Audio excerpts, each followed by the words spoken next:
we're going to bump this guy up to play by play. We want you to do color. And I'm like, sweet. When do I start? And they're like, well, your first broadcast is tomorrow. I'm like, Sounds like me starting a podcast with Jim.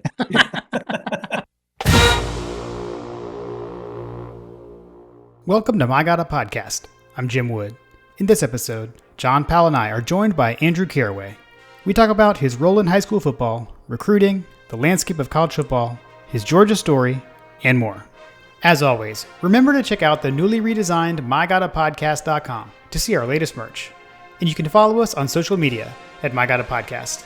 Finally, if you need help with your website or your online presence, head over to workingwebmedia.com/dogs. Now, let's join the conversation in progress. All And right, we're back. we're back. Back again. Short hiatus this time. I don't know. This is, we'll have to go back and look in the annals, and this may be the closest first off-season episode after the season review. So far, goal somewhat accomplished of trying to have more off-season content.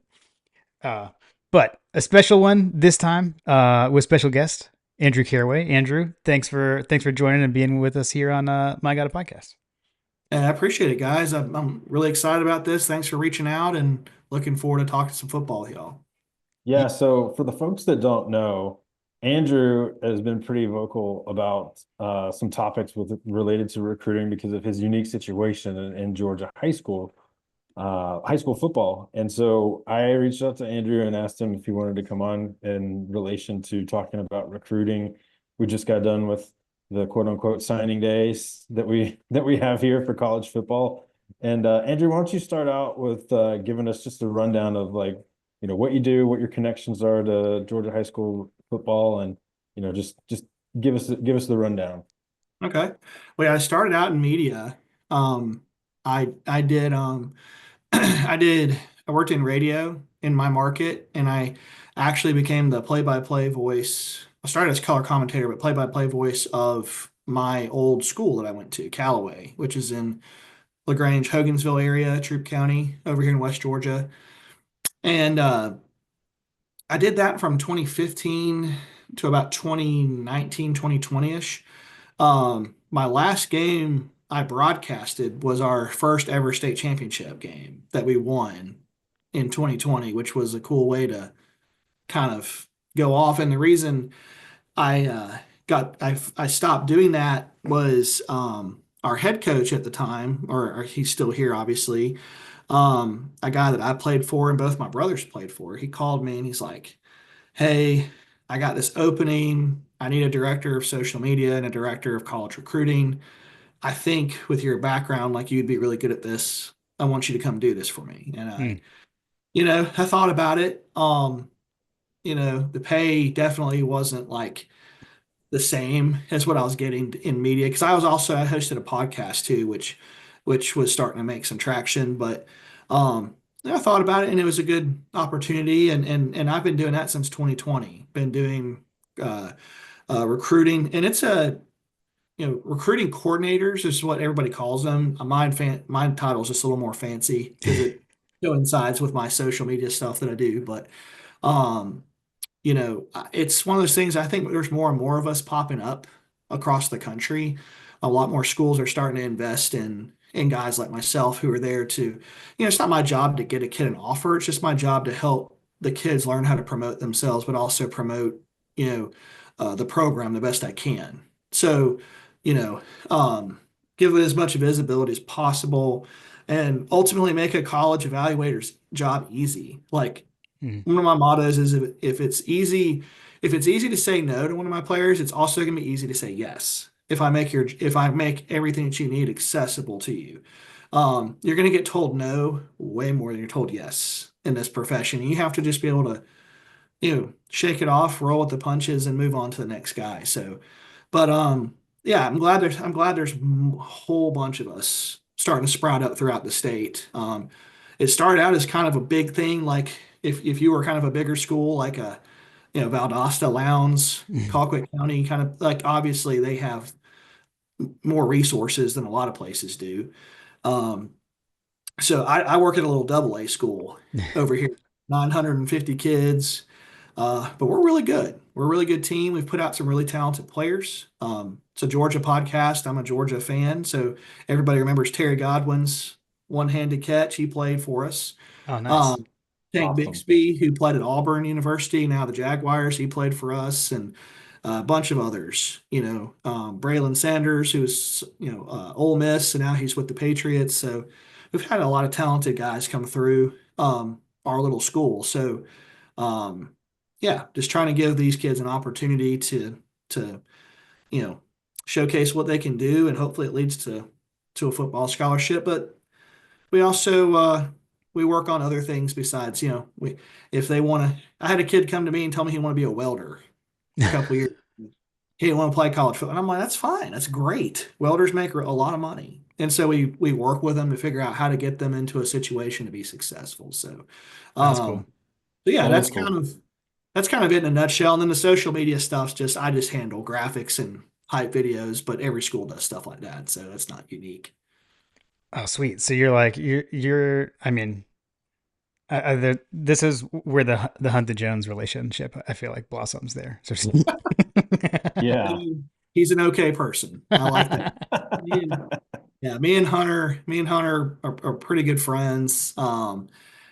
That's kind of was our hitting off point of becoming friends. Is he was doing stuff at his school at the time, and he Yeah, saw some stuff I was doing, and we just kind of hit it off from there. And we've been friends for golly 5 or 6 years now. So love love, that guy. I love it. That's awesome. Friend of the show. Friend of the show. Up the Jones. Look for him. We'll have to, I have to like text Hunter while we're recording. Um, I also I didn't know the announcing part. I didn't realize you're like the Larry Munson of Callaway football. That's awesome. Well, I was preceded by a guy that did it for a long time. Okay. It was Tony Walls. He did it for a long time now. When I say a long time, Callaway opened in '96. So it's not it used to be Hogan High School. And then in '96, that closed and they built Callaway, and Hogansville High became Hogansville Elementary School. They just had run out of room. And um we moved back to Georgia in the early 2000s, like 2001-ish. So, um, we have, two other schools here that are pretty large. My parents wanted me to go to a more, the teacher student ratio. They like that a little bit better. So that's what started that. But yeah, I got in, and it's never something I thought I wanted to do with play by play. I'll be honest with you. My first ever broadcast, I was a color commentator at the time. This was the 2016 season. I got a phone call the day before our scrimmage game against Greenville, and it was the radio station. They said, "Hey, um, so and so retired. We're gonna bump this guy up to play by play. We want you to do color." And I'm like, "Sweet. When do I start?" And they're like, "Well, your first broadcast is tomorrow." I'm like, Sounds like me starting a podcast with Jim. I'm like, so you're telling me at 10 o'clock at night that I at 5 o'clock have to know what I'm talking about? Because at the time I'd been like a casual Callaway fan. Like I'd been like I played, and then both my brothers played there, so obviously I followed along from a distance. I ran out of I thought I had all this material ready. I had like 4 pages. I ran out of material before the first commercial break.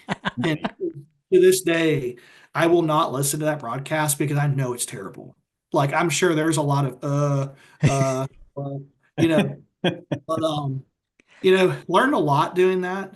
Color commentary is you have to let the play breathe. And that's Yes. where I That started that's how I studying. know you're a good play-by-play, or you're a good color commentator already, Andrew. It takes some That you said time. that. Like you gotta let the play-by-play guy talk about the play, and then you gotta find the right time to add the color commentary. Right. And you don't want to step all over the call either. Exactly. Yeah. Um, my first year, there was a couple of times where you'd hear me in the background, like, yes, sir, go, go, like this. And I had to learn how to kind of tone it down in those moments. And doing that job introduced me to some people because, like, I started reaching out, asking for help in the profession, but also just listening to people. Like, I know we off air, Jim, I was telling you, like, me and Jeff Dantzler are good friends. And Yeah. listening to him people. do Georgia baseball, that's kind of where I would go listen to Georgia baseball, him and DJ. And I was like, that's kind of the cadence I want to go where we're talking enough, but we're letting you can hear the crack of the bat, you can hear the fans, you can hear, the stroke whenever it's time to change the pitcher, all that stuff. So Mhm. so that's something I took into consideration. And then in 2019, I became the play-by-play guy. So having done color commentary, it really helped me, I think, with play-by-play, like kind of feel the play out more, but also allow my partner an opportunity to contribute to the broadcast too. So, Yeah. but it was a lot of fun. I enjoyed it. Called a lot of big games. Traveled a bunch. Got to call games in some unique places, but the final one, the state championship game, unfortunately, it wasn't at the Benz. It was at Center Park Stadium, but it was a beautiful day. It's the closest that any day during COVID felt like a normal day to Yeah. us. But that was a lot of fun. We beat Fitzgerald. Us and Fitzgerald have a little rivalry, so that was a fun day. So Did anyone get on their donkey? no donkeys. No, no, no. I did almost have a kind of a slip up during the broadcast. I think we were leading 15-10 late in the fourth quarter. It was about 2 minutes, 2:10 left in the game. We had a tailback. His name was Charlie Dixon.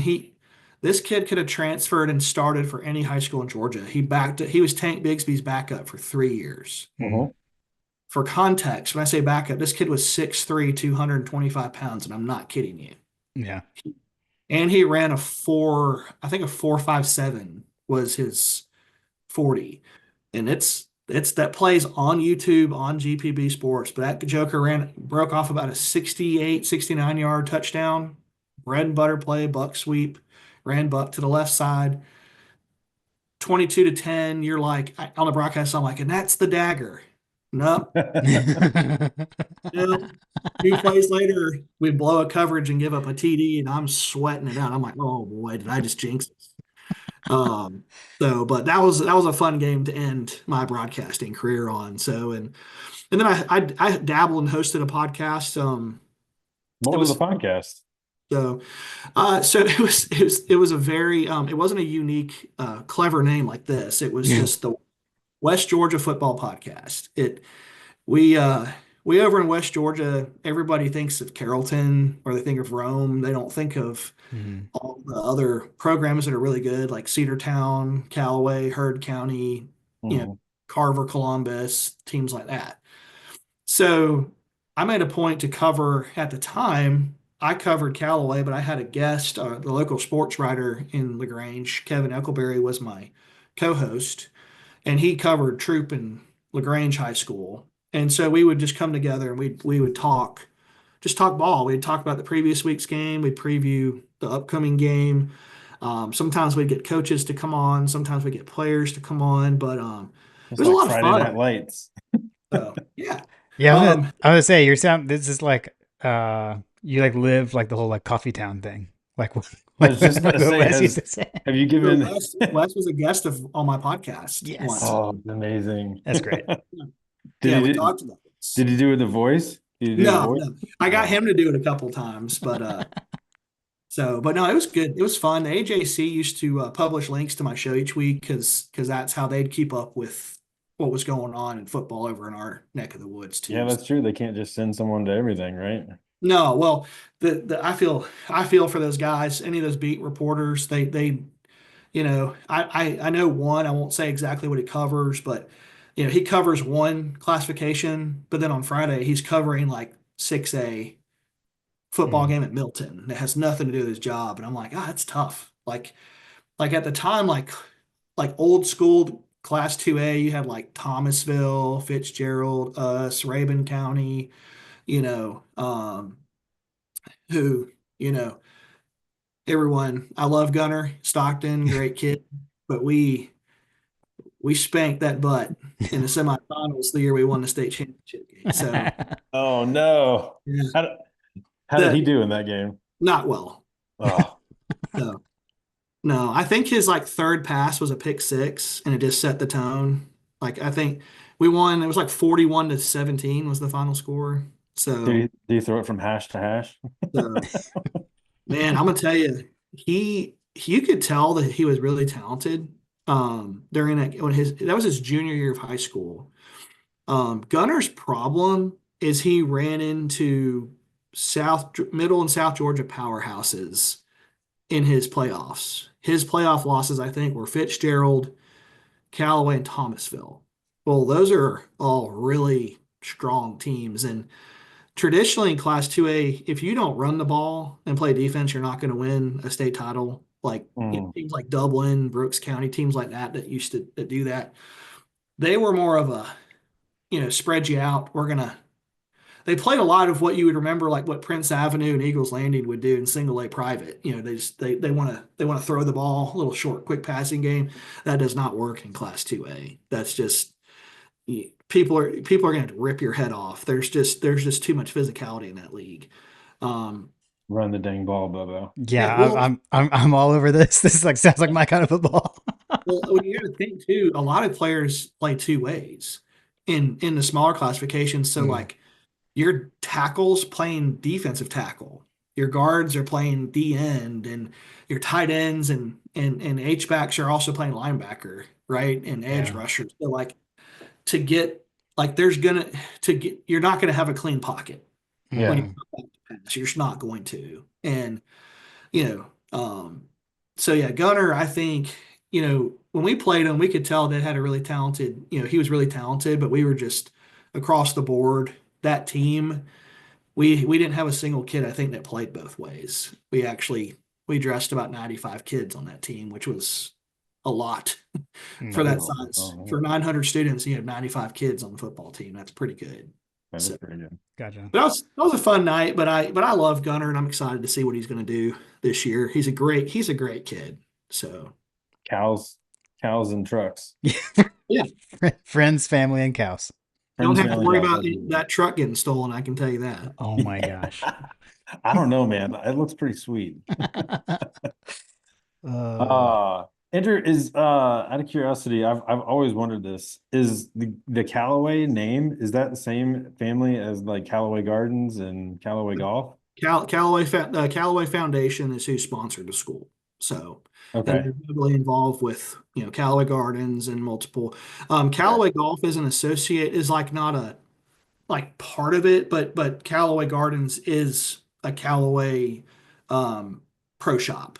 So it just made sense, right? Like, yeah, so when you go down there and play, everything in the pro shop's all Callaway golf, and Bridgestone, I think. So, but yeah, they help sponsor the school. The school looks a lot different than the other two schools. It's in the county. There's a lot of trees, a lot of flowers, shrubbery, and I mm, think a lot of that's by design, just to make it look kind of make it on brand for all that. So, but it's a beautiful campus. It's getting bigger by the sec. So our new indoor practice facility should be done in a couple months. So it's a gorgeous campus. yeah, it's so crazy. So, I'm gonna say this too. Like, I went. So you mentioned Milton earlier. Like, I went to Milton, but not like current Milton. Like, we were terrible when I went there. Yeah. But just to hear these things like indoor practice facility is still so wild to me. It's I tell the kids on our team that all the stuff they have now, like we have a little facility with our locker room and weight room. And I was like, this is like when I played, this was like forest, and this is where we went and puked during two a days. And y'all don't understand anything about two a days. So Right. they're like, Coach, I'm hot, I'm tired. I'm like, buddy, we used to practice for 3 hours in the morning, go back inside, take a nap, eat a PB&J, and put the same sweaty pants on, sweaty pads, and go right back out. This was like 2006. Yeah. Like it wasn't that long ago, but good Lord, I was like, I don't want to hear anything about being tired. Uh, that's great. I think I also just like the whole recruiting coordinator thing. I think it's interesting to hear that name with it being on the other side of what we college football fans think of as a recruiting coordinator, but makes Mhm. sense. And that's really cool what you do there helping the kids out. And so Yeah, it's just, it's fun. There's times where the job is a little more stressful than I would like it to be. But like I said, my main job is to make connections with college coaches, and make, but also teach the kids how to market themselves. I got a Hmm. lot of marketing in my background from my jobs, and I think the most important skill you can teach a young person is how to market themselves, because it's like I tell our players, and I'm sure any coach in the state would tell their players this. It's probably not unique to us, but you know, it's if you can market yourself in life, whether it's to play college football, to go to school, to get a job, to convince a young lady to marry you, to all kinds of stuff. There's being able to market yourself is a skill, a lifelong skill.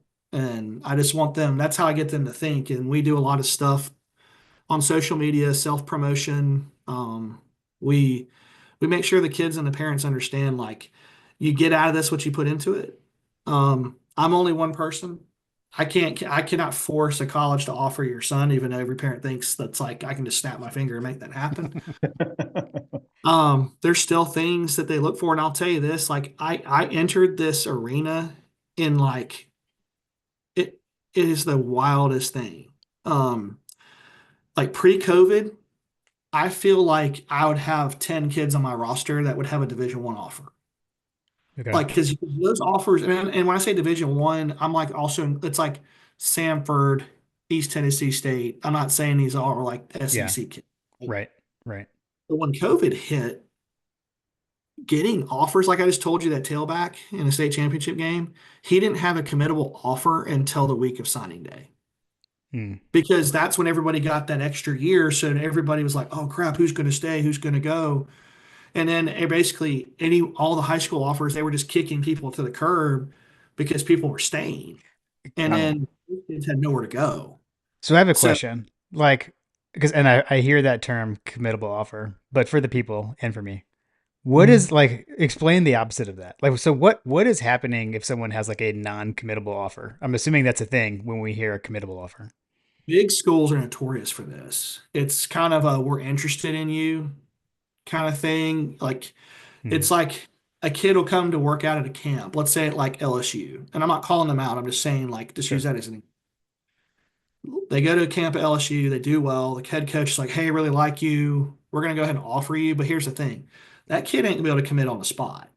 It's one of those things where it's like, hey, we're gonna put our hook into you first, and if you pan out, then they can say we were here, like we believed in you all along. Hmm. And then that offer junior senior year becomes where they can call and commit. Um, Okay. Whereas there's other offers from, and you'll see this from smaller schools. Like I'll use examples like Troy does a really good job of this. When they offer a kid, it's for real. Like they can, and other schools do a good job of this, but I really, the guys at Troy are close to me. So I like to Yeah, do I feel like I see Troy listed on a lot of kids' offers. Mhm. They're very deliberate with who they extend offers to. And now that we've gone from the COVID kids to the uh, NIL era, the extra year of eligibility, all that stuff, it's just becoming even harder to get a Division I offer. It's just, you know, I had a school, I won't say who it was, 2 years ago. They told me they were taking 25 kids, but only five of them would be high school kids. Wow. Because they're like, my job is on the line every Saturday, so I'm going to go get, and this was a group of five. Hmm. He's going to go get the third safety at Georgia and the backup linebacker from Bama, and he's already ahead of the game. Then instead of getting a high school player that they have no idea will pan out or not, Hmm. Right. and Yep. and that's getting worse and worse by the day. Is I I mean, think, it's a numbers game at this point.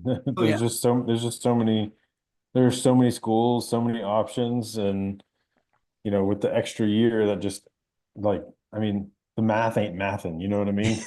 oh, it's tough. It's really tough. Like for example, I had a kid this year, tight end, 6'4", 235 pounds, good looking kid, kind of a raw talent, but he's a talented player, but he's got a lot of upside.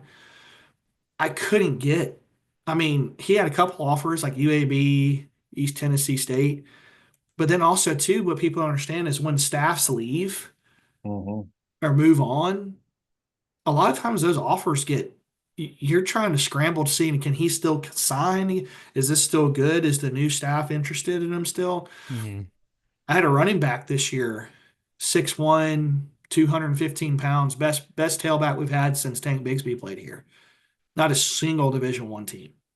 Hmm. His and I think he's going to end up going JUCO because that doesn't count against you now. Like he's had Right. some smaller school offers, and I said, dude, go JUCO because you can get the same thing out of it and get in a portal with 4 years left to play. Like so, Yeah. um, Take the Stetson Bennett route. well, you're going to see more and more talented kids playing Division II, JUCO, NAIA ball. So when I say NAIA ball, I'm talking like Reinhardt University up in Atlanta. You Hmm. Mhm. know, they're a really good NAIA. We have an NAIA team down here, Point University in West Point.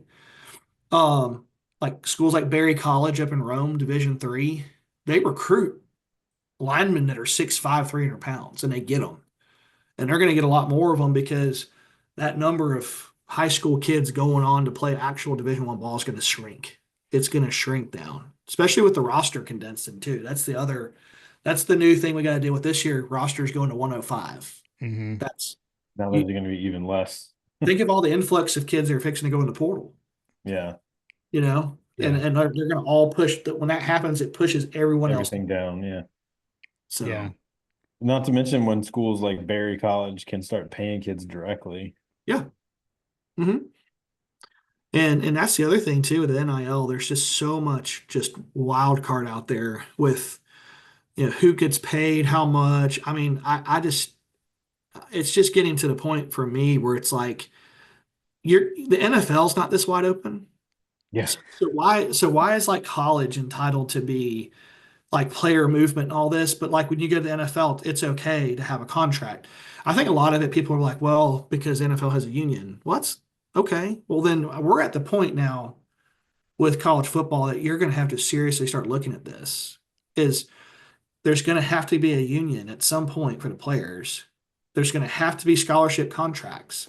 Mhm. Like like there's some stuff I'm hearing. I don't know how true this is going to end up being, but like I think you're going to start seeing some teams like a bunch of SEC schools go, hey, we're going to offer Jim Wood, 5-star running back from Milton, but Terrible it running comes with a back. three-year contract. It's a 3-year commitment. Yeah. Yeah. And then here's the thing is like you break that commitment and go to leave. Well, then I've also heard about having to pay back that money or have the Hmm. institution you're going to has to reimburse the other institution for that money, kind of like a soccer transact like a I was soccer. just about to say that we're starting to come into Champions League football and college football, and we're about to have compensation for youth development. I just think if the players want to be paid, there's consequences of your action. When I say consequences, I don't mean it's like bad. It's just you can't have your cake and eat it too. You Hmm. can't say, oh, we got to be paid. We got to get a part of the pot. We got to do all this. But then on the other hand, be like, but you don't like Bloody Tuesday, so you're going to transfer. Like that's ridiculous. Man. Like that's to me You like, can't handle Kirby rage trucks. well, like I'll tell you this, like these college coaches, like I wonder how much longer Kirby's got. Hmm. Yeah. Think like this We already talked ran about Saban. that.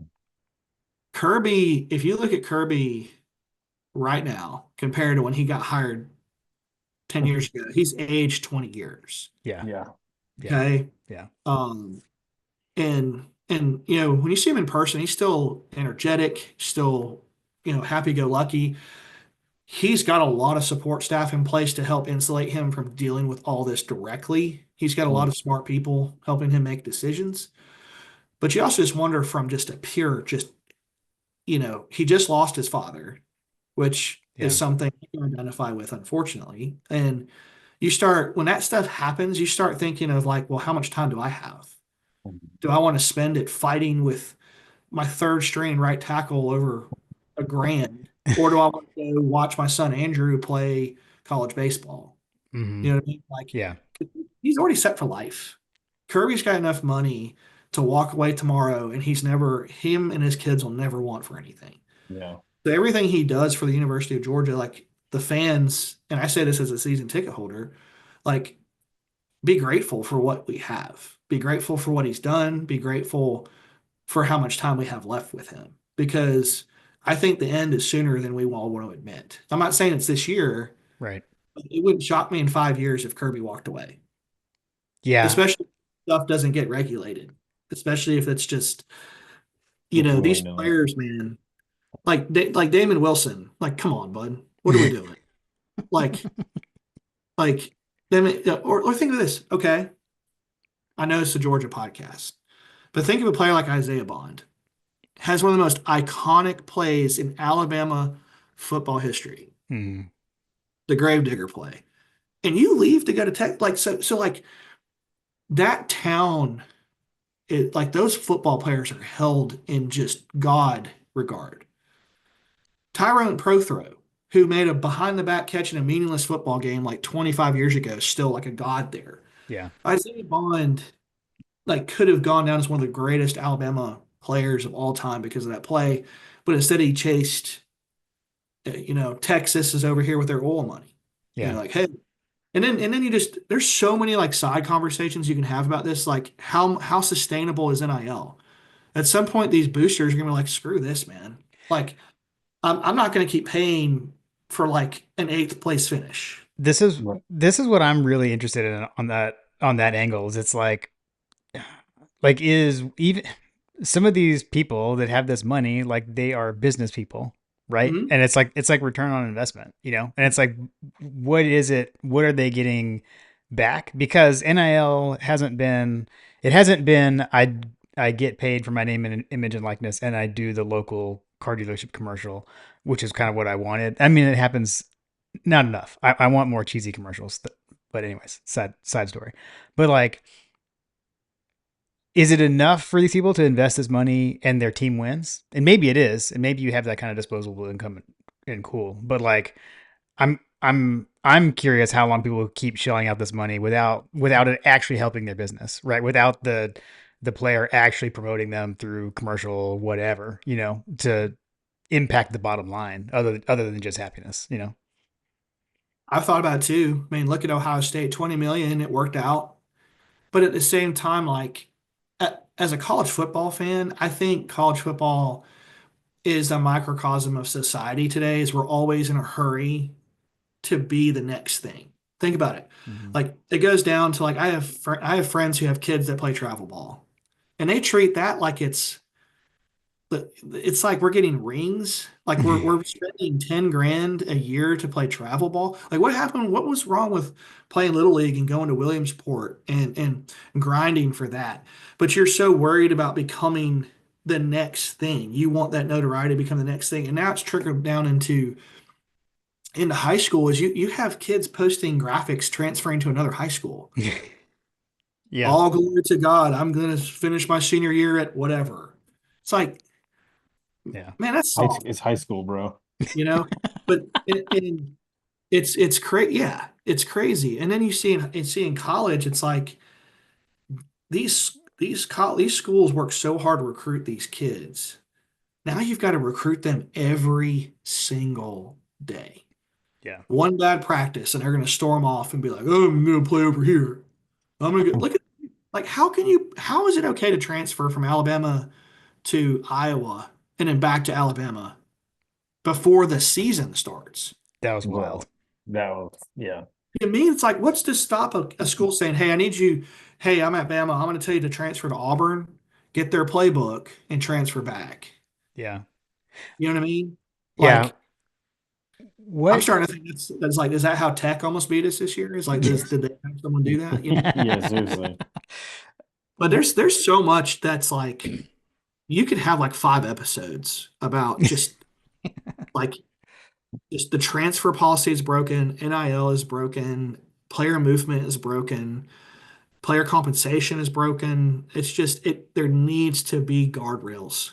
The NFL's not this wide open, and it's a professional league. And if we're in a hurry to ruin college football and turn it into the NFL, well, then we need to regulate it like the NFL. Yeah. Yeah, there's no regulation. The wild, wild west is all got to stop. The problem is that everything's just so decentralized. Like you Mhm. talk about the NFL, like the NFL is intentionally structured. Like Correct. there's two leagues, like you get the AFC and the NFC. Mhm. Like I I hate to say this, but like the writing seems to be on the wall that that's where college football is headed with the Big Ten and the SEC. Like It's sad. it'll be the Big Ten and the SEC, and then there'll be everyone else Some of the doing their stupidest own thing. things that I've ever seen in my life have come from this. Stanford in the ACC. So you can tell me that a tight ends coach in Palo Alto, California, who can throw a rock and hit the Pacific Ocean, is playing an Atlantic Coast Conference game that weekend. That's Yeah. stupid. Texas in the SEC is stupid.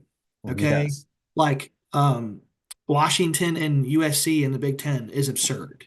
Like it's just, and I'll say this too, like I think a lot of blame for this for me personally, and if y'all are live, streaming this, I'm sure like 49 people will comment on this. But I think Greg Sankey is single-handedly responsible for ruining college football. Hmm. Mm. I Hmm. think his greed and money hungry to with these TV deals and all this, I think he has expedited the downfall of his own sport. I Was it think him? Do you think it was him or was it the Big Ten? Because I feel like the Big Ten struck first, that and all he was doing was trying to play catch up. I think a lot of it's with these TV deals, which is Yeah, what started the conference expansion because everyone wants a cut.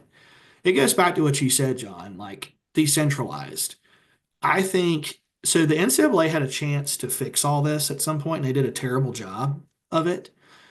I think you have to, at some point, figure out a way to have a commissioner of the Power Five Hmm. and a commissioner of the Group of Five. And I think, because hear me out on this.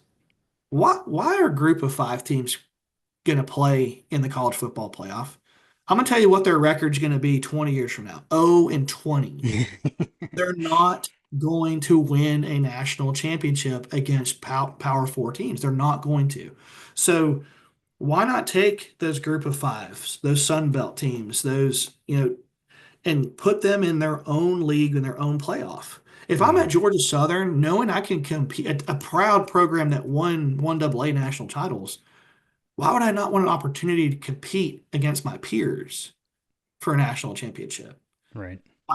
Georgia, Southern should be playing, Tulane or something like that, or playing Jacksonville State for a national title. Hmm. We because shouldn't they get the have payday. They get the payday from it's all about money, right? Like it's all about money. all it's about. College football is so much better when you had to cheat. So much better. Yeah, yeah. I don't disagree. Like That yeah. was Can the we go? self-regulation right there. Everybody, that was it. Like you just had these unspoken rules. Let's bring back McDonald's sacks of cash. That was so much better. Like it's crazy. Like and it's like you look at the NFL model, the TV deals are not with the divisions. It's not with the NFC North, it's with the league. Yeah.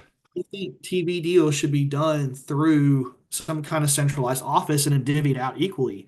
You have to quit allowing because you're seeing other thing too. Have y'all seen these valuations of athletic departments that have just randomly come out? So Yeah. what that tells me, just from, and I want y'all's opinion on this. Are we going to see college football athletic departments sell out to private equity firms? Eventually, Meaning, yeah. I mean, I meaning think we've they own Florida State athletics. Florida State no longer, they're just paying to use the logo. But now you have a private equity firm from wherever that now owns that athletic department. Yeah. Like, are we going to see that? Because it all goes back to the donor burnout and stuff. You're going to have to find some way to keep funneling this cash in. Are yeah, you going to see private equity start taking over college football? And when that happens, I'm just going to close my laptop and I'm just going to nothing I'm going nothing to would go. make me hate Florida more than to see them playing at Ben Hill Emerite Stadium. uh, yeah, I know like one of the versions I've heard of that theory is like, and then like they're not like, are you even a student when, like does the student part of student athlete go away? I don't know. It it's like we're in such a hurry to get to the next thing. It's like, well, this player, because it was an old argument. Like Maurice Claret dealt with this too. Like, oh, Mhm. I should be able to go pro after 1 year. Well, my thing is like, how about like make where the NCAA should have come in? It's like, okay, why don't we just make it 2 years? You play college football for 2 years, then you can go to the NFL, right? Mhm. Or be removed from high school for 2 years because you have like 20-year-olds going into the draft, right? Yeah. To like I think Dylan Sampson, Tennessee's back. I think he's 20 and he's going to be in the draft, but he's a junior, right? He's a younger Right. guy. So it just, there were so many ways that we could have fixed this. Instead, now it's like I got to worry and sit on the dog vent and worry about like our backup running back, being like, oh, I didn't like my spring practice. I'm going to transfer to Ole Miss. It's like, this is so stupid, man. You This is sound so, like Hunter. I remember we had an exchange in December with that portal window. Like, is there a? I'm trying to remember because I think you were saying like The math, yeah, it's you like had to have the staff. sequence like the sequencing, right? So like how can a coach like deal with this? How can they know who to recruit because of the portal? Just your thoughts on like the sequencing of the windows between signing day and portal transfer windows. And I guess I mean it really like you said earlier, you've got these kids that can't get a committable offer because coaches are trying to get I don't know, I guess the surer thing in a transfer. Um well, I- imagine trying to sign a class like early December, then mid-December, that's when everybody starts leaving. yeah. So it's like, how do you replace those kids, right? You just have to go to the portal and do that. Hmm. I think for continuity purposes, so obviously, the college football, and see, the other thing is timing. The college football playoff, 12 teams is too many. I'm not going to go down that road. Yeah. It's ending later, so the spring semester is starting. So it's harder to transfer in the middle of a semester, right? Just mucking up your transcripts and stuff. I think you just make it to where you transfer at the end of the school year. So if the school year starts in 2020 and ends in 2021, well, you can transfer after spring practice of 2021. If you're not satisfied, you've been in the program for a year, you've had an opportunity to go through fall camp, a whole season, and improve during spring practice. And if you're not happy with where you stand, well, then get in the portal and go. Yeah. And now that team has the ability to then recruit replacements for him and sign them in December. You see what I mean? And they're not Yeah. having to it. I think you have to have one portal window. You need to have. I think we're getting to the point now where I think Division One teams should do December signing. Everybody else signs in February. Um, that's just because like all of my kids, all of my seniors, none of them signed in February. I have seniors still getting offers from schools today. Hmm. Like that's how broken everything is. Like and it's there's no way to like make it like if I was 18 and I've got like five offers from like D3 schools and then I'm trying to like make a decision and I've got like another school that offers me, it's like that's so confusing Yeah. to the kids. I think there's just got to be some kind of continuity, but also too, just think of the college coaches, and I don't want to hear like, well, they get paid 10 million. That's great, but they're still human. There's still health issues involved. There's still family. There's still like these coaches. If you want Kirby to coach more, we should encourage there to be less of this, right? If Bama fans wanted Saban around more, they should have been clamoring for one transfer window, Hmm. Mhm. one signing day, more dead period. I want Kirby and Cabo more and during the off season. I want him and Cabo for 4 months. I want him to come back with a 10, 30 pounds lighter and ready to roll. Like that's what I mean? That's what I want. I I don't want know if he's Yeah. going to Cabo for more often than he might not be 30 pounds lighter. that may be hard to do. But yeah, there's got to be some kind of consistency because just I mean, and everybody's like, well, you can transfer from your job and you can leave your job, but this isn't that. I was just about to ask or throw a wrench into your like comments about Greg Sankey ruining the sport. I actually think that it all kind of started with coaches, like coaches being able to maneuver wherever they want to go, whenever they want to go, and there's no willy-nilly there's no willy-nilly about it. Like there's no commitment on the coaches level. And you had situations like, frankly, like to use the UGA example, everyone's asking questions about why Bobo is still around, why is Stacey Searle still around, and you had made the comment like with the way that the calendar sets up, like you want your coaches out on the road for a certain period of time, and then there's the dead periods, and then the soft open periods, and then there's all this stuff associated with signing day. Yeah. And like if you were to make a coaching change, you're shooting yourself in the foot from a getting coaches in homes and making visits and all that kind of stuff. So like if any coaching changes were going to happen, they probably would have happened around this time or possibly later, right? So like if you're letting kids, like the flip side of that is that you're letting all these kids come in, like Monken last year when he left at the end of February, right? He goes off and gets his job and goes off to the NFL. But we had already recruited all these kids that were under the impression they were going to be playing for him, right? So like the coaches in a way have kind of fostered this free willy-nilly situation that we have right now because, that's just what we've allowed to happen here. And like you said, if there's not a centralization, it's just going to continue to happen. And I don't know that the centralization is ever. I don't know that the powers that be in college football are ever truly going to relinquish that power to one entity. Like Nick the Saban marriage. would be perfect for this. I'd sign me up for 10 years of that. He'd be like having Doge full time in college football. Just sign me up. I'm in. As long as it's not Herb Street. No, because Ohio State will be able to tamper 24/7 and he won't see anything. Now he's got to watch out though. His boy plays for Michigan now. That's an interesting dynamic in that whole thing. His youngest son signed with Michigan, so that's an interesting dynamic That is there. interesting. Casualty of the 105 roster limit.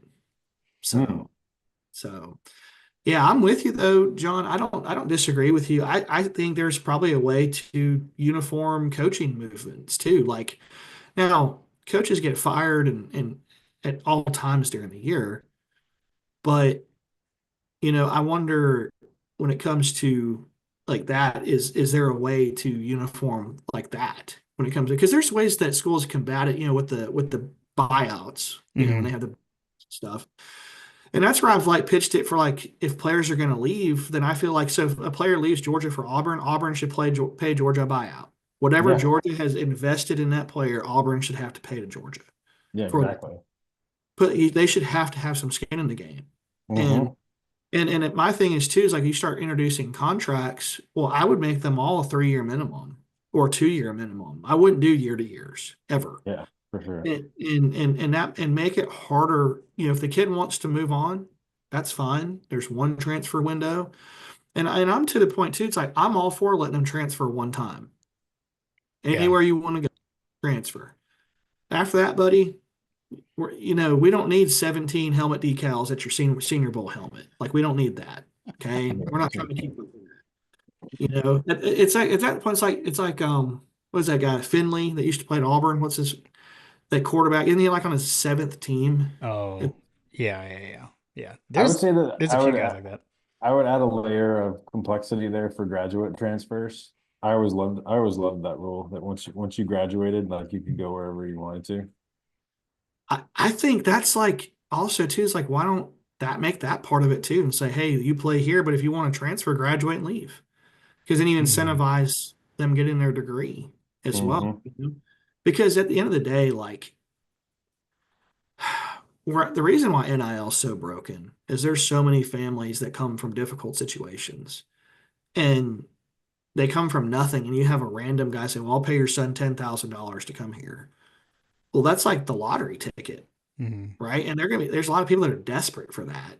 And I'm seeing it all the time in my profession, with high school kids. It's like, You have these NIL opportunities for people that don't have a whole lot going for them.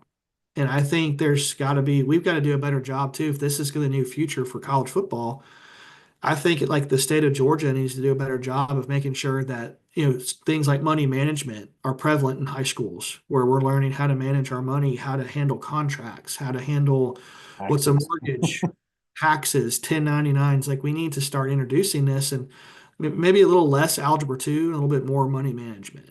You know, there's things I took in high school that I've never used in my life. Amen. I'm Amen. not, I'm not Amen. saying it's like not valuable, but like would have loved to learn how to balance a checkbook.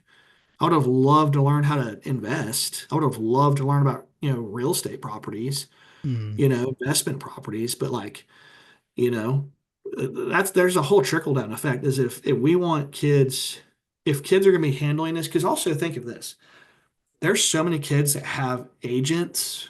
A mm, lot of it's just like Uncle Ricky that is the handler for them in taking 20, 30, 40, 50% of the NIL money.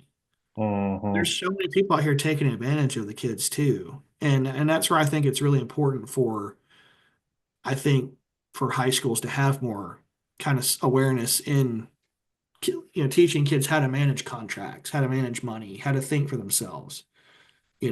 They're yeah. so interested in getting the bag. I'm gonna sound like an old man here, still a millennial, but like it's like they spend more time on that than thinking about like 4 years down the road. Yeah. Yeah. Is Carter has joined. Carter has Sorry, joined the Carter. chat. Sorry, I'm all Carter. in. Um, in Georgia, I know there's some states where like you're allowed to earn NIL technically even in high school or Mhm. whatever. Like, is it against GHSA or anything? What is Georgia like? I don't even know what North Carolina is like. I live in It's North so Carolina. complicated. It's Okay. so complicated. Like you can, but like you can't wear your team, and you can't be on school property. You can't wear any of your team paraphernalia or logo. You can't, like, there's a whole list of things, and Okay. it has to be the business paying you. It can't be like a booster who owns a bit. It's got to be like a loan entity. And I've got so many feelings on this. Like, when we had kids in this state making NIL money, getting paid all this money, and they never won a state championship, Mm, And yeah. it's like you hear about a kid at Michigan who got paid what 19 million bucks or whatever it was to go there. What if he sucks? You know what I mean? Like, what if he's terrible? And it's like that's where I'm saying like all this stuff's broken. It's like The incentive to work hard is also not as strong as it once was as well. Like, because in the back of your mind, you're like, I could just bankroll this $19 million for a good chunk of the rest of my life. it makes it easier to tell your coaches where to stick it, Pound sand. you know? Yeah. You saw a lot of stories come out, and I'll give multiple people shout outs here, like like the dog vent or like Dogs HQ or these other like message boards like Roddy and Nabulsi and Rusty and those guys like Friend of run the the show. boards. And it's amazing when certain people left Georgia that there was suddenly a lot of details on the work ethic of those. Yeah. Mm, And look, I like Carson Beck. I've I was one of the few guys that like during his, you know, throw in one interception, get two for free, kind of thing he was dealing with. Like I would support him because there was a lot of it that wasn't on him during those games. There was a lot of it. I think there was a reason in the second half of the SEC championship game that team locked in. mm, You didn't see drop passes. You didn't see mental errors. You didn't see. Now, was the game plan vanilla? Yeah, it had to be because you had to back up quarterback in.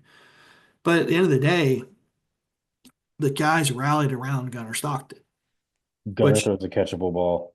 throws a catchable ball, but also he's not flying out immediately after practice to go to Miami. He's not rolling around all in his Lambo, all this stuff and rubbing people the wrong way. There's so many stories of star players sharing their NIL money with their teammates. I'm not saying Carson never did, but I Casey had heard the Daniels. story that he did. Yeah. as the quarterback. Um, this team just felt like something did not click with this group, and I think a lot of it was NIL entitlement. Like we're not going to see 2021 or 22 again. I think 22 was like the last like true national title, like the way college football was meant to be. Like Mm.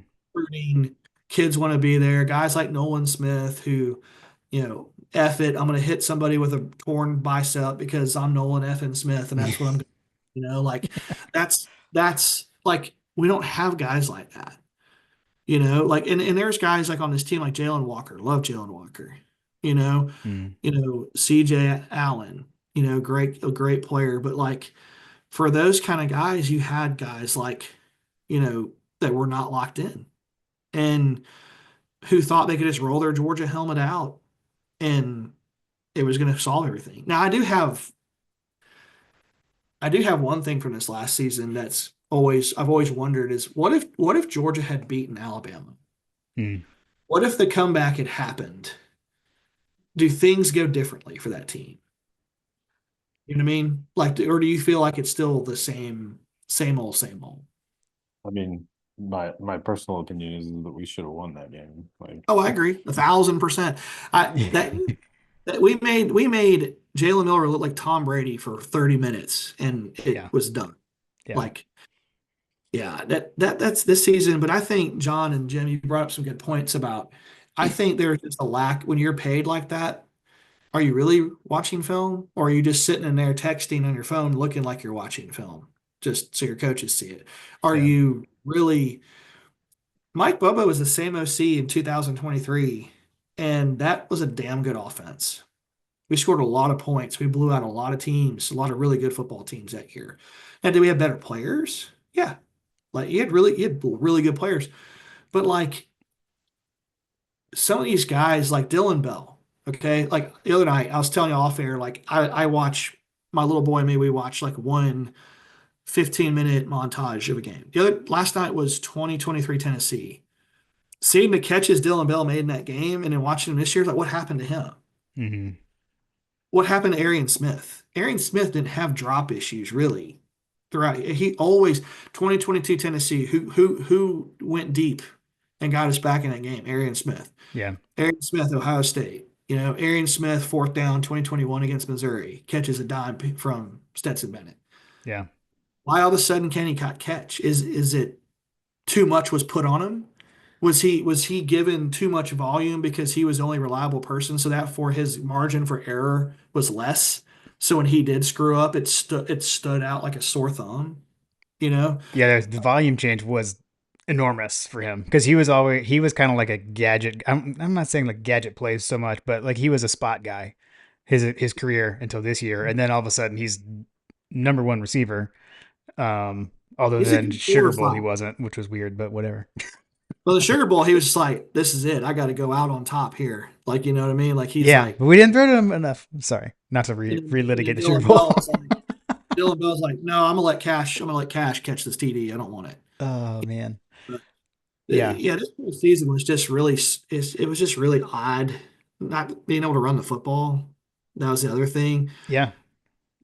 But like I told you, Jim, before we got started, there's just some interesting things I'm learning through this draft process on like Trevor Etienne, like just and having my friend at PFF kind of go through it with me and show me like, man, there's holes here to run through, and he's making a bad decision. Like he's going the wrong way. And they were saying Trevor Etienne is like a really good player, but his vision was not good, was not great.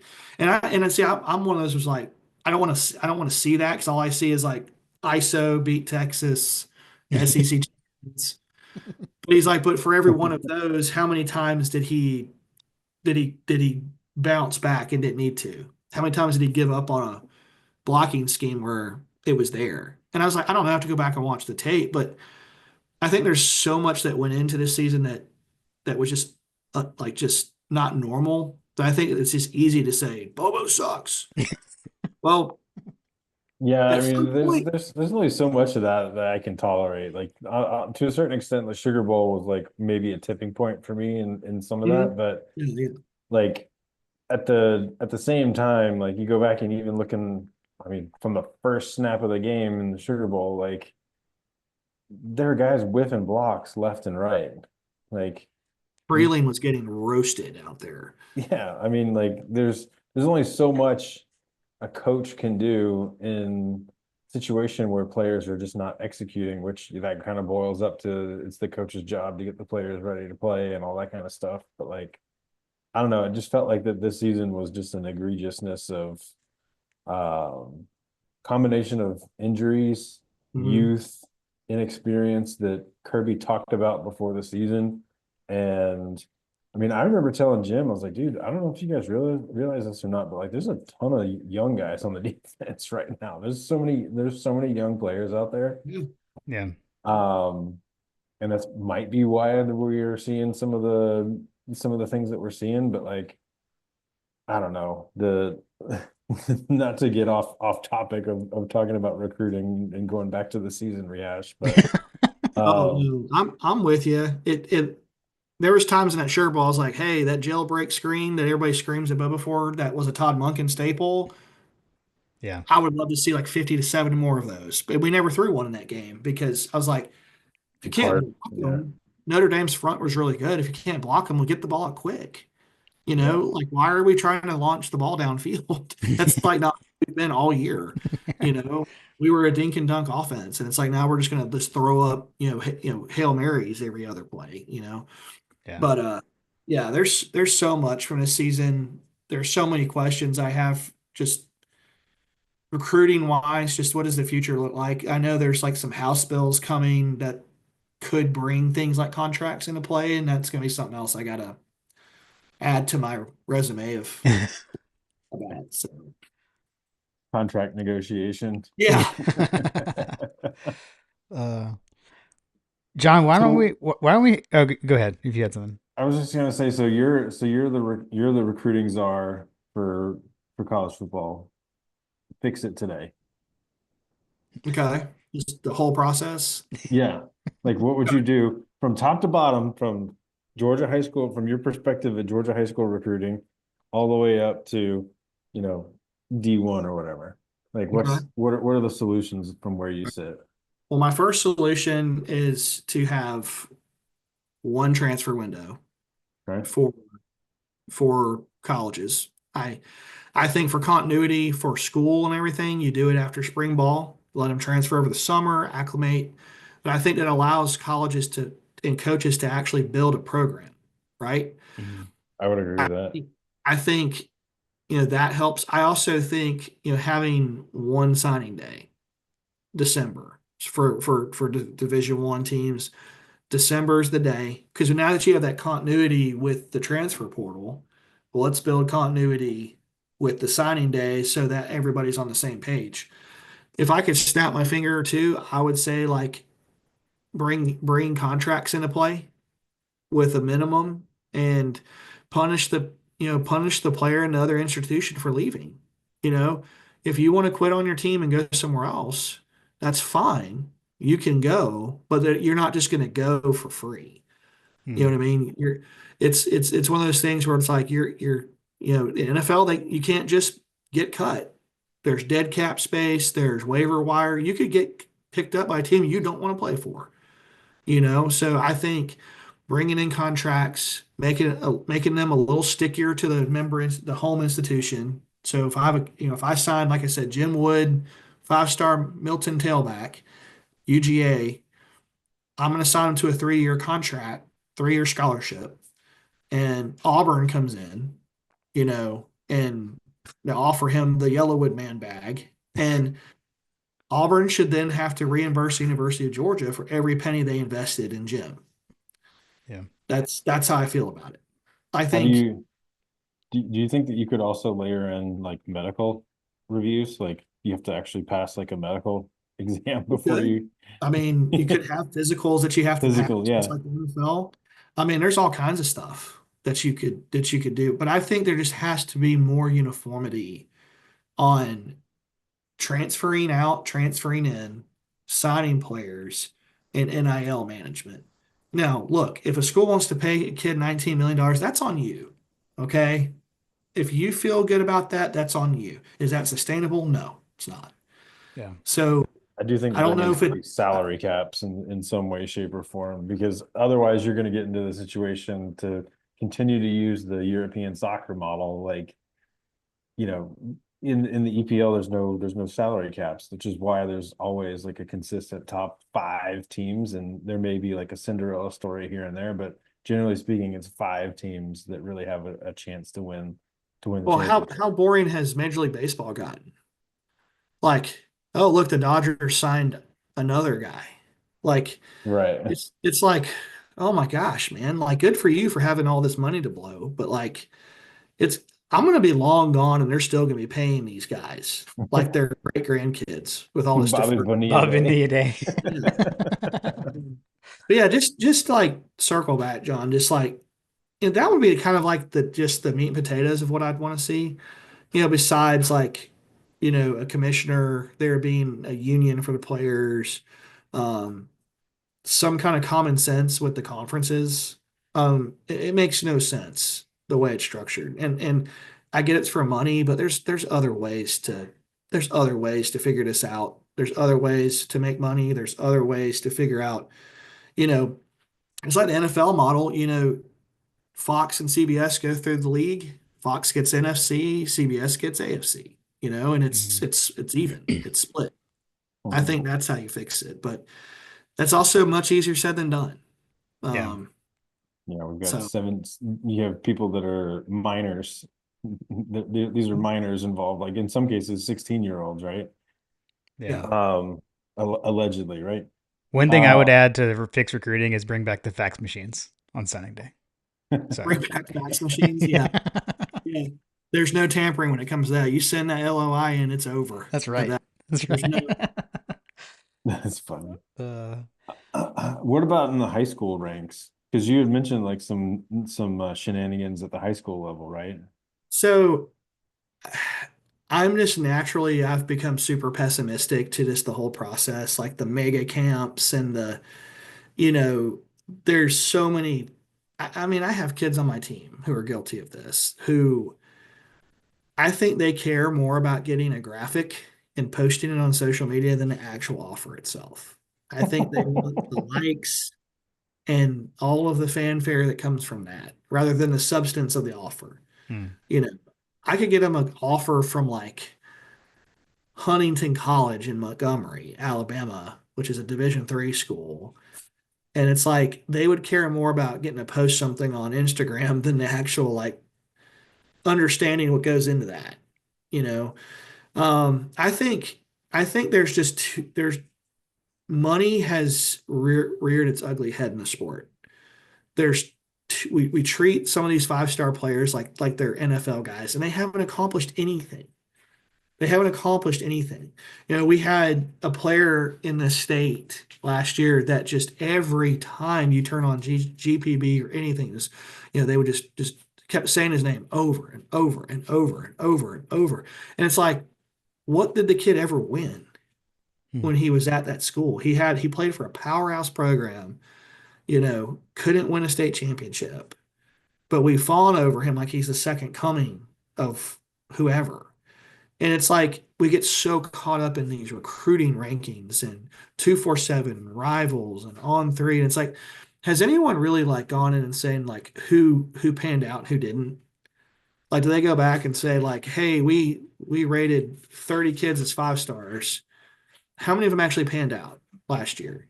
Right. How many of them were all conference? How many of them were like honorable mention all conference? How many got drafted?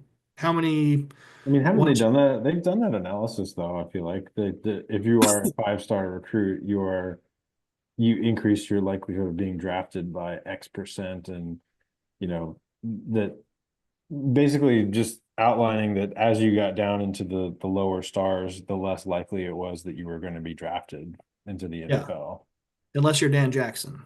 Yeah, I mean there was always outliers, but Yeah. like overwhelmingly 5 and 4 star players are more Mhm. likely to get drafted than 2 and 3 star players. Oh, there's no doubt. There's no doubt. I think the problem And is out doesn't really matter in that regard, I guess, is kind of what I was saying. Well, you see so many of these recruiting camps that come out and they get these kids to come pay $70 and the line is 2 hours long and they catch two passes the whole day. Ah, And you that's see it's prevalent. It's super prevalent. I tell my kids, I said, look, if you have if you have some schools that you feel you can play at, go to their camp. If you feel like you can play at Mercer, go to Mercer's camp because Mm. there's other schools there. Like Georgia is really good about this when they host their passing league in the summertime. They have schools like all kinds of schools there. Like they'll have Arkansas State and they'll have Charlotte and they'll have Coastal Carolina and just throwing out names. Mm. mm, And they do a good job. Kirby does a good job of trying to help those kind of programs out. that's cool. I You're didn't not know going to that. see Auburn, Alabama there because Right. Yes, but STMF. right. But you see Jacksonville State, you'll see others, Kennesaw State, you'll see teams that Georgia ain't worried about, coming and helping. But at the same time, like I feel like recruiting has gotten so watered down. Like it's just we fawn and fawn and fawn over these kids and treat them like gods. Then you wonder why when they get to college, oh, why'd that kid not pan out? Or what happened to him? Or, oh, he was a 5 star. Why didn't he do this? And it's like, well, Is man, is it still that way with the way that the transfer portal has been though? Because I feel like that I don't know, this is just my perspective because I still follow it a little bit, but I just remember being super excited about getting all these 4-star guys like back in the day. But now I feel like the only thing that people really stand up and pay attention to is how many 5 stars you have, right? yeah, Like I feel because like at the end of the day, you can go out and find someone in the transfer portal that actually has produced Mhm. and was a 4-star recruit and is kind of a known quantity at an SEC school or at a big group of five school Yeah. or was an all-American at West Virginia, kind of stuff like Yeah. You hit the nail on the head, John. Like that's one of the biggest things I'm seeing as a trend, and it's things that college coaches have literally told me to my face. It's so Georgia just brought in a defensive back from UAB, really good player, Mm. right? Well, think at how much less time it takes to onboard that kind of player than it would to go through a 5 star kid coming in as a freshman that you have to now de-recruit. You have to basically, okay, hey, you're here, but now you're just one of the guys. I'm not going to text you every day and sing your praises. You're one of the guys now. he's been through orientation in that he's been through an orientation at a major college football program and has actually started his college career and knows that he's got to go to class and Mhm. schedule class and You study and want all that kids stuff. that know how to do it, right? Who have been there and have proven that they can do it. So you're going to see a lot of schools like Georgia and Alabama who are going to supplement their rosters. You might grab a guy or two. Like I know Georgia got two really talented receivers. Those were positions of need that you Mm. you need those. But then they're supplementing with guys that they're also recruiting, right? So it's kind of like you're hedging your bet. It's like I'm going to bring in this safety from UAB. He played at a smaller school, and I'm going to hedge my bet. I'm going to say, okay, hey, I think he can play, but I'm also got this 5 star that I brought in behind him, right? Mm, So it's like the ultimate thing. But the problem, the other thing you realize too, and a lot of smaller schools feel this way, is like it's almost like if they have a good player, they're just like, oh, well, it's fun coaching you. We'll see you later, because they know at the end of the year that player's gone, Mm. right. and it makes it so much hard. Like I have a lot of players on our team that have, I would like they have group of five offers. A lot of them do. Those kind of schools, I think, are going to be easier to get offers from. I think the bigger schools are going to gobble up the 5 star kids, the high end portal talent. Mhm. I think your Troy's, Georgia Southerns, Kennesaw States, Georgia States, they're going to be, hey, I can go pluck Bama's third string safety. Hey, I can go get the backup right guard from Ole Miss. But also, you got to think some of these kids are coming from NILs at big schools, and it's going to be kind of a culture shock knowing that you're not going to make $70,000 a year at this group of these G5s, right? So a lot of those schools too, they build their rosters organically, and then they get punished for being good coaches.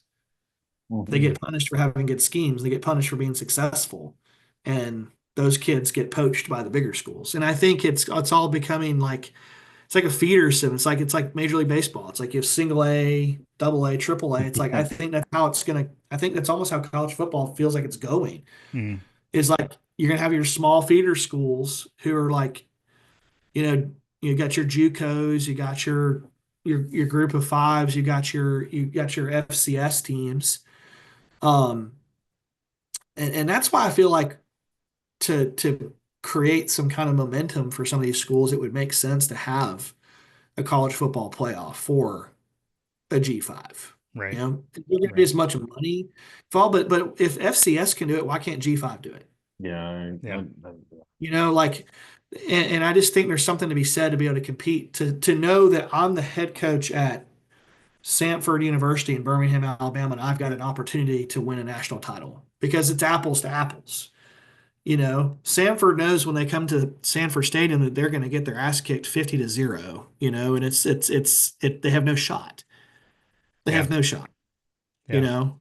And I think that would be pretty cool addition if we're going to do all this. And, you know, I, That would be I think, cool. One thing that also I feel like is happening, and you're seeing it with some of the NIL deals that are actually out there, is we talk about the NFLification of college football. That's panning out in how positions are compensated. So like you got quarterbacks that are making millions and millions of dollars. You've got wide receivers making millions and millions of dollars.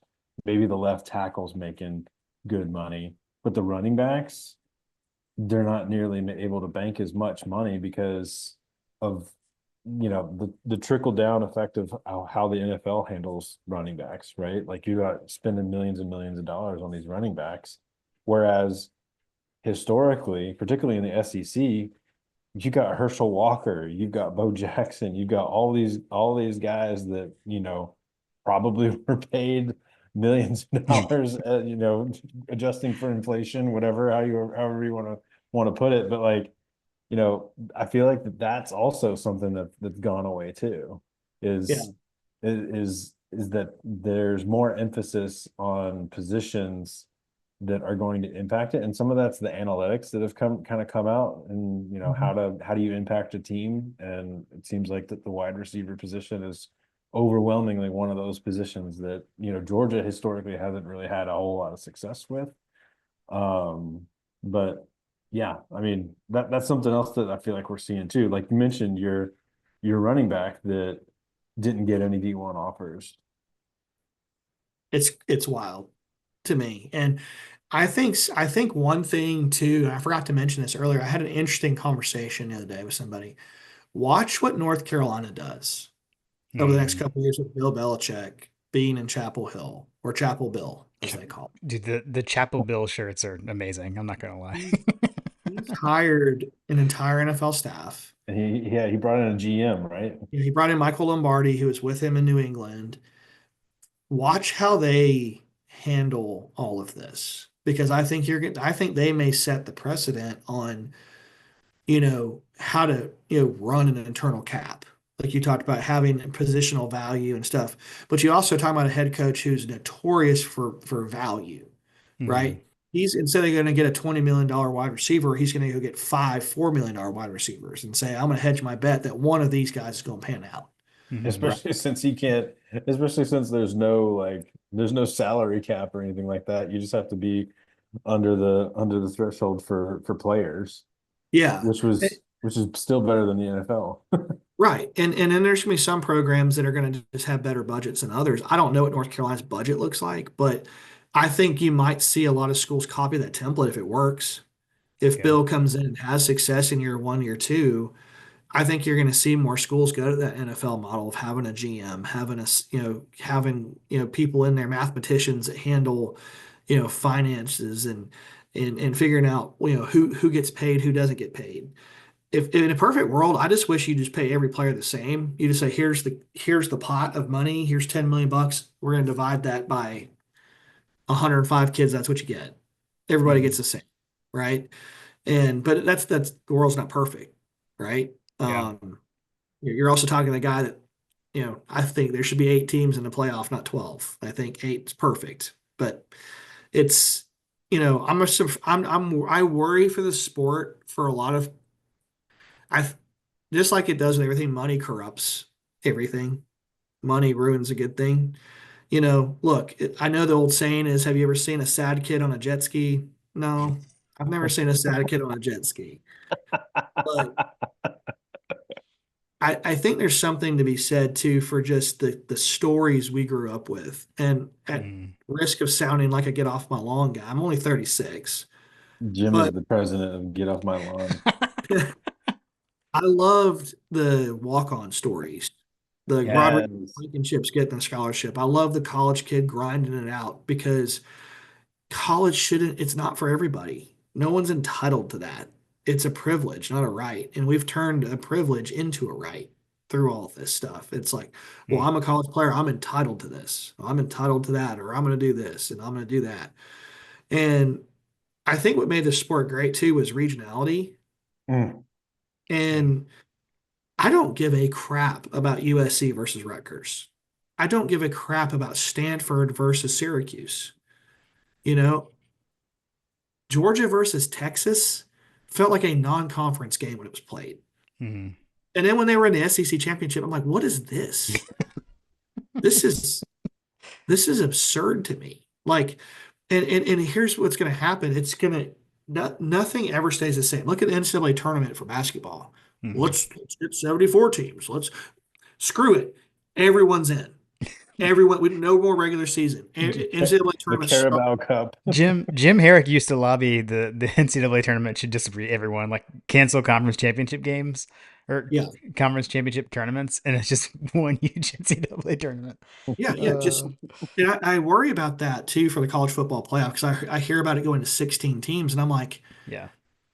those teams are not. You're worried about teams that weren't going to win it anyways. Yeah. There's maybe I think six. it should be six. But I, Yeah. John, that's music to my ears. I Yeah. thought four was perfect, but if you were going to expand it, I was sitting there saying, okay, this is back when we have Power Five. I'm like, you do five conference champions, three at large. You have to make being a conference champion matter. I don't care if it's a five-loss team; they won their conference. Yeah. Well, it's like, well, they're not as good as the SEC. Well, then you'll know real quick. You Yeah. know real Yeah. quick. Okay, Yeah. it's one of those things where like that'll all sort itself out. I Yeah. don't want to hear from Ole Miss. I don't want to. They had their chance. You lost at home to Kentucky, bro. Terrible. Okay, I'm sorry, Hunter, but you lost. Hunter doesn't Right? care. Hunter's cool with that. Alabama, when you lose to Vanderbilt, you lose all ability to have any type of argument or rebuttal about what you should or should not be entitled to. I don't Yeah. want to hear. Yeah, I don't. I don't think anyone really has an art. I'll say as far as the 12 team goes, I feel like they got the D12 right. Like I don't have Yeah, any, I've said this before, like I feel like they followed their procedure, which I thought was good. I agree. I think 12 is too many. I think if you were going to expand beyond four and you want to have buys, go to six, my take, and I then thought eight would have been fine, but you just first rounds on campus, yeah. semifinals, traditional bowl sites, and you're adding one game. Hmm. That's all you're doing, and you're rewarding a team for winning the conference championship. Like, why did Georgia not get Penn State's path? Yeah. What Yeah, I is know. that?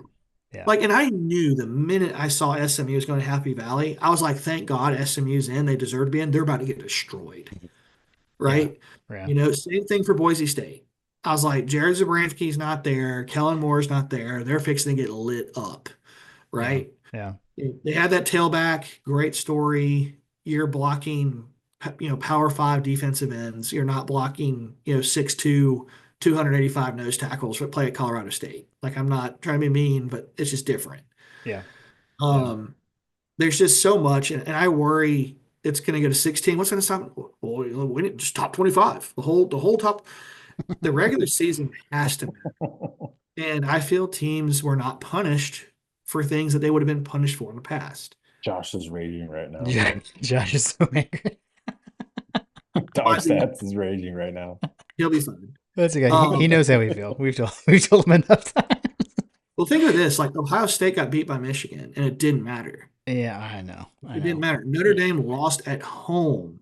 At home To and NIU. that's the stuff that is kind of like I'm glad that the soul crushing loss doesn't exist, but like I guess that the makeup of college football, I mean, you could see it. I mean, you don't even have to look at college football. I mean, let's look at every sport that's going on right now. Like SEC gymnastics, SEC baseball, SEC basketball, SEC football, like the top 10, 15 in the country of all these different sports, it's just littered with SEC teams. Mhm.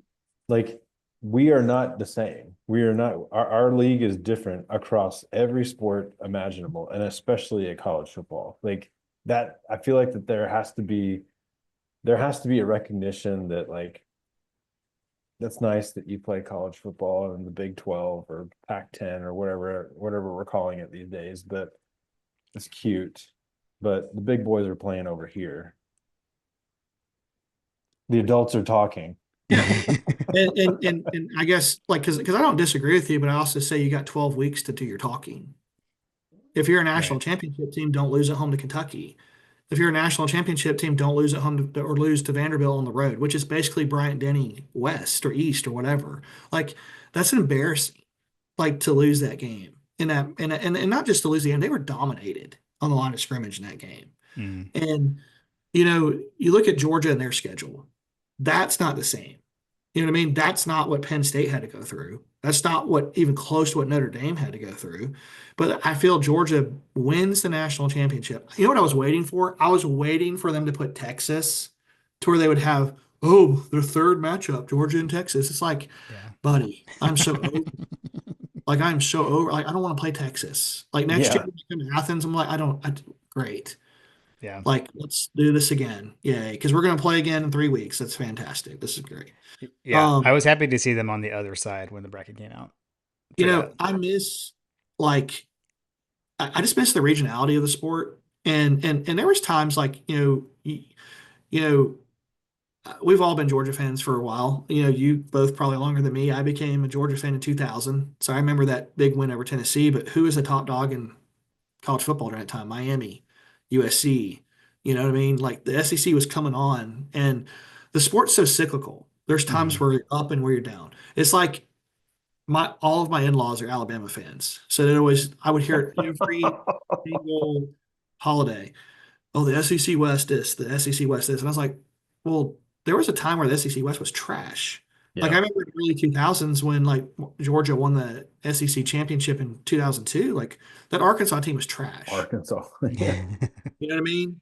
But then like the next year you saw that LSU team, Mhm. right? And then the next year you saw that Auburn team come out. But then cyclical goes back, then Florida comes out, and then Alabama comes out. So what I'm saying is like the sport's so cyclical is like we I think we could have got the parity we were looking for, we just left it alone Mhm. and let other teams just decide to get better and do something about it rather than everyone gets a trophy, everyone gets NIL, everyone gets TV money, no matter what you bring to the table. Like, think of the Rose Bowl, forever ruined. The Yeah. Rose Yeah. Bowl, Pac-10 versus the Big Ten. That was the game. And now Perfect. Yeah. you have a team from Oregon wearing a Big Ten patch. That's like such so sacrilege. Like Yeah. so, but like John, I hear you 100%. Like the SEC is head and shoulders the best conference. But at some point, like I'm just a believer in the regular season has to matter.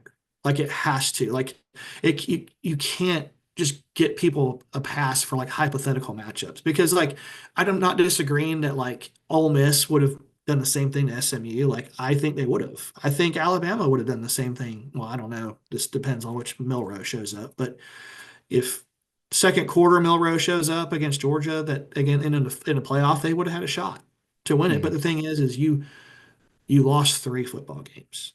Yeah. Mhm. You Yeah. don't deserve to play Don't for the deserve to national play. championship. Yeah. Yeah. I'm with you. And And that's just where I stand. Some people get mad, some people don't. But my whole thing, don't don't lose the games that you're not supposed to lose. Look at last year. Georgia controlled their own destiny and laid an egg in Atlanta. Whose fault is that? Georgia's. We had the Mm. opportunity to three-peat. If we beat Alabama, we three-peat. You cannot convince me otherwise. Yep. Yeah, But we agreed. walked into Atlanta and laid a goose egg. Yep. And that's us. Yeah. You know what I mean? Yeah. Because Florida State didn't get it either. Mm. Florida State was undefeated. They won their conference championship. Uh, We will they have they should have been my take, but whatever. I wouldn't have been disappointed. I mean, of all those teams, like I felt like Washington was the weakest one Mm. of all teams. Yeah. But it's just it's like I said, it's just we can debate this until the cows come home. I just worry for the sport in general. It's it's so different than it was the night we watched Ringo house that interception. Yeah. The sport to me just feels so much different. Like that night felt so magical. It felt like, man, maybe it's our time to make a run. Maybe it's Hmm. our time to have what Nick Saban had. Dynasty. Yeah. Dynasty. Yeah. Yeah. And It's a it's different like sport. It Jim is. likes to Yeah. tell me it's a totally different It is sport. a different sport. We're in a new era. We're in a new sport. You did, Andrew. You started to veer into something that I want to make sure we get to because it's John's favorite question. And so you yeah. mentioned the year 2000. Mhm. Uh, John, am I The allowed? year Am I? Yeah. 2000. Am I allowed to ask this question? What's your Go Georgia ahead. story? What's your Yeah. Georgia story? This is fun. I was a 12-year-old boy in 2000, believe it Okay. or not. Okay. Um, You and Hunter are so babies. we had moved a lot when I was younger because my dad was in the military. So they spent time at Fort Benning or Fort Moore, whatever. It was Fort Benning at the time. And, Fort Lewis. And, had never really been into like college football, had always kind of watched it from afar, but then we moved back and like when I really kind of took it's kind of when college football to me was kind of more of a national sport too. It's like all the games were starting to become on TV. So like I would sit down and start, SEC on CBS. And I lived in Georgia. Georgia Tech sucked. I wanted nothing to do with that. And I was like, I just was drawn to it, like being in the in-state team, but also too like that I remember that Tennessee game and just watching like how like fired up everybody was. Like I remember the 90s, like Robert Edwards and like Quincy Carter, but like that game to me was just like that's when I became a dog. And my first ever Georgia game that I went to was in 2002 because I live in the Grange. Hmm. Okay. So I hate Auburn. Okay. Bite me if you disagree. I don't care. They're 30 minutes away. You didn't have to deal with Nick Fairley stuff like I did after that. Okay. Now, I'm all for like Cooper hating Taylor. Florida and Tennessee and South Carolina, Georgia Tech, like JD, if you're listening, the Tech is the enemy. I get it. But Auburn, to me, is who you want to vanquish Hmm. every single fall. And those fans are the biggest crybabies in all sports. They have their double standards. If a Georgia player does something, they're the first in line to point a finger, but then they're the first in line to take that same player who stole someone's wallet and make them their starting quarterback, Nick Mark. But so my first game, 2002, Jordan Hare Stadium, SEC East is on the line. Hmm. And I was in the opposite end zone of 70X takeoff. And all I know is the whole Georgia contingent stood up. I'm like looking around like, do I cry? Do I cheer? Do I do both? Like, and then I look up on the Jumbotron before they had the stupid just in your face one in Jordan Hare Stadium. And I saw the play and I said, oh my God, he caught it. He caught it. This is like that, this is the magic. And so it was like during Put glasses on it. Yeah. that Try to whole put run. glasses on it. 2000 had the Tennessee, 2001 had the hobnail boot, which was really cool. But like just being there in person in '02, like just like kind of following it. And finally, it's like, oh man, I live 2 hours from Athens. So when we go to a game, I've become the guy that only shows up for like the 4 o'clock or later kicks because I don't do noon kickoffs. I just can't. It's just you can you can take your noon kickoff and do whatever you want to with it. Um, And what I've done too with that is, um, now that I'm a dad, is it's something I want to have to share with my son. And it's been really cool seeing like, my wife's an Auburn fan, so she's gonna just He talked all this trash. They're crybabies. Oh yeah, I'm married to one. watch it all the time. Yeah, but she's been to way more Georgia games than she's been. I mean, she's on a first name basis with the whole Georgia roster. She can't even name like four Auburn players. But so we were sitting in Sam's Club the other day, a couple weeks ago. I'll just send y'all the video. My son, he picks up on things, and he says, "Go Dogs." And I said, "What?" He said, "Go Dogs, woof woof," like that. He don't say sick 'em yet. He Yeah. just says, "Woof." So every time there's a football kickoff, it doesn't matter who's playing. That's what he does. Go Dogs, woof woof. Like, and it's the funniest thing in the world. Like, That's amazing. but but Yeah, getting it, like, take him to his first game this year. He watches football. Like, he has his little toy cars that he'll play with, but he's watching the game. So that's been special to pass that on to him. I hope the game is as enjoyable for him as he gets older as it was for me when I was growing up. That's what I worry about with where college football is heading. Is Hmm. you you were rooting for a bunch of college kids, man, that went and got hammered on Millage on Saturday nights, and they were just one of you. They're one of the guys, and now now they're not really that way anymore. But those David Green, those early years with Green was special. DJ Shockley, Yeah. David Pop. Uh, so yeah, that's my story. It's not as fun, I'm sure, as others, but it all started that night against Tennessee. I like it. I like it. You're Oh. not me. The other guy you're talking to was one of the goalpost tear down people that night. Really, Oh yeah. Yeah, you'll have to go back and listen to the night the goalpost came down. they're like John Powell. They call you by name. Munson's like, John Powell's taking the Coast to the river. Don't even have a river nearby, but he's going to go throw it in there. He did say get the students off the field for God's sake is what Munson said. They were not keeping you off the field that night. No, they were Mhm. not. Yeah, talk about like I guess we could have gotten Andrew on to talk about from his perspective as a young boy. Right. So Yeah. we had an episode where we talked about that night. I had the perspective of the fan in the crowd fighting for his life. Jim had the perspective of the fan in the crowd. And then we Yeah. had George Foster on who gave a player's perspective. Oh, that's awesome. Like, so we got like all three together like at one time. Yeah. Well, I'm gonna tell you, any game that you want to talk about, you just let me know. Because I'll tell you from my perspective, the one game like that I've been to that I will never forget for the rest of my life was the 2017 SEC championship game. Mm. And I'll tell Yeah. you why. It's double meaning to me.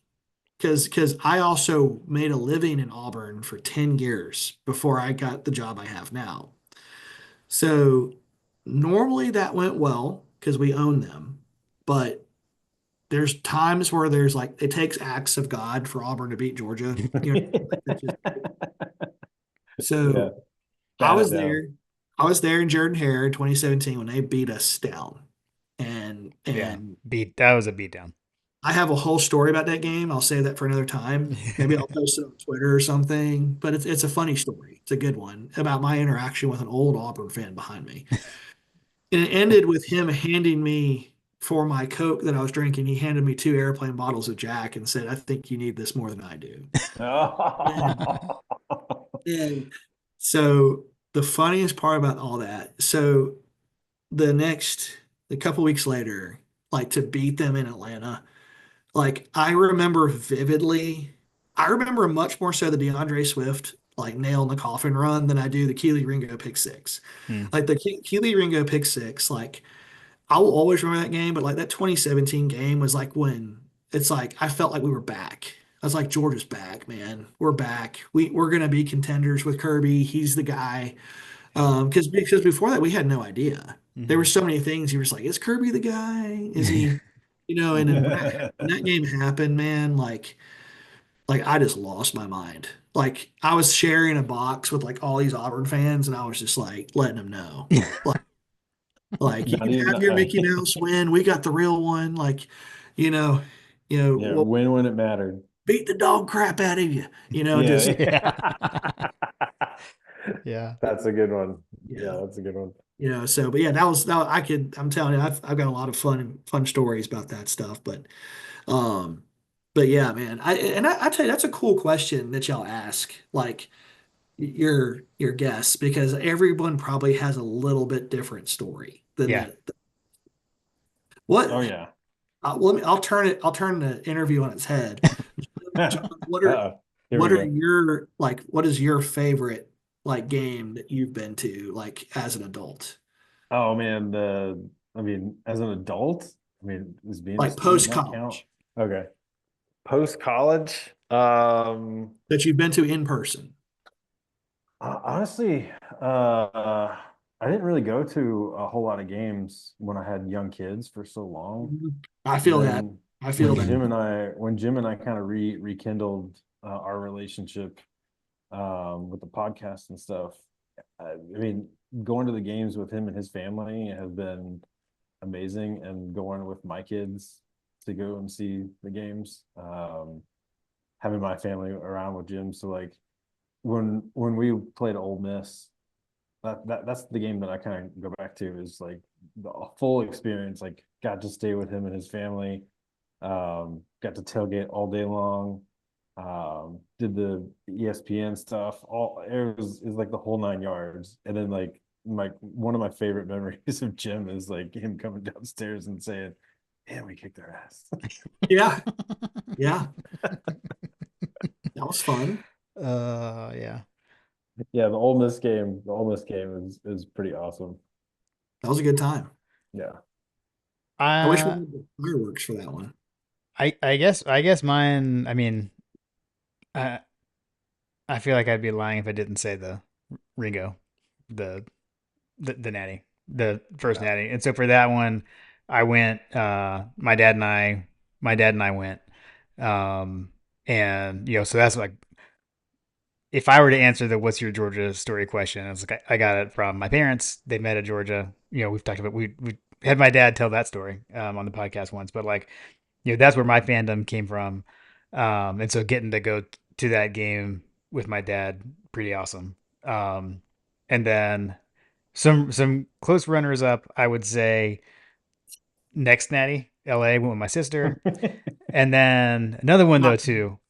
The one that we like to say kind of like started so much for us with the podcast was the Clemson game in Charlotte. Like, That's true. That's a yeah, good one. so it That's a was good one. my wife and I went with my parents, and we met up with John, and that was like the first time we met so many people that we now know, was at that game.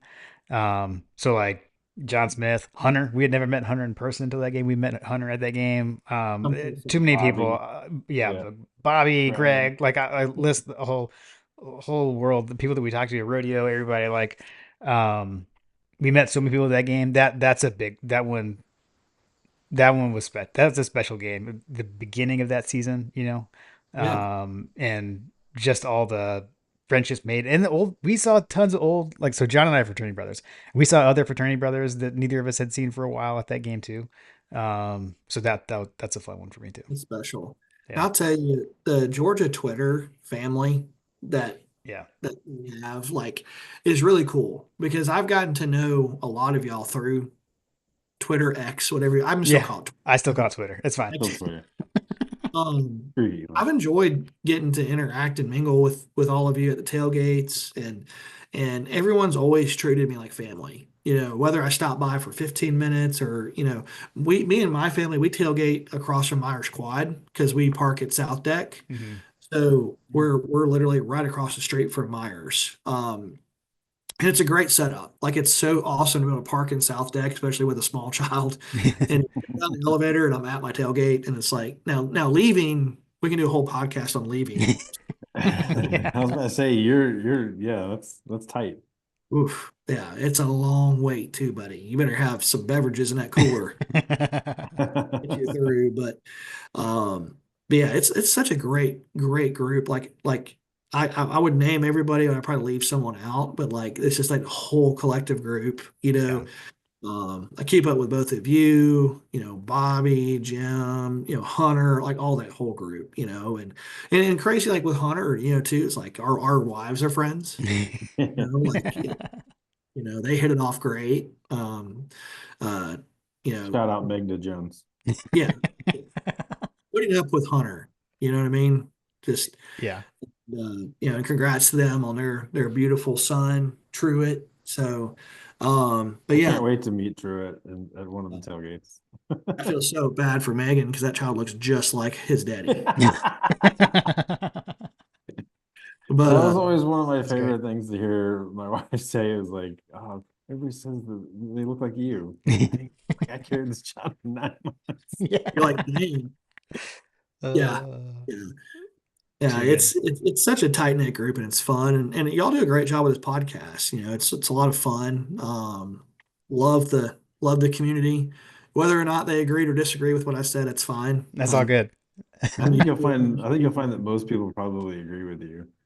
Yeah. Um, Yeah. I think it's kind of like we're all on this train together, it. and there's the folks in the first class that are just rolling with it, and there's the folks in the in the steerage or whatever that's like, this sucks. Yeah, Can we change this, please? it's getting very close. Unsubscribe.